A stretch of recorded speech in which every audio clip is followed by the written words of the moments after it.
Hello, আসসালামু আলাইকুম guys. আমি এখন আছি বহরপুর আবাসনের কিছু চিত্র দেখাতে যাচ্ছি। বহরপুর আবাসনের কিছু কাটায় মুহূর্তগুলো আপনাদের মাঝে শেয়ার করতেছি।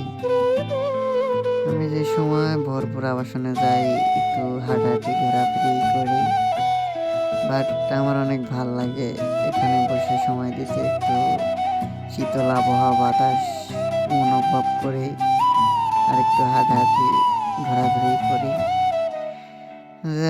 আমি প্রতি সপ্তাহে দু একদিন করে যাই এখানে, বাট এখানে যে ঘোরাফেরা করি দিনে রাত্রে সব সময়। আমি এখানে একটু রাতেও অনেক ভালো লাগে আমার লাইটিংগুলো, আবার অনেক মজাও লাগে চারপাশে শীতল আবহাওয়া অনুভব করি আর এখানে বসে বসে আড্ডা দিই।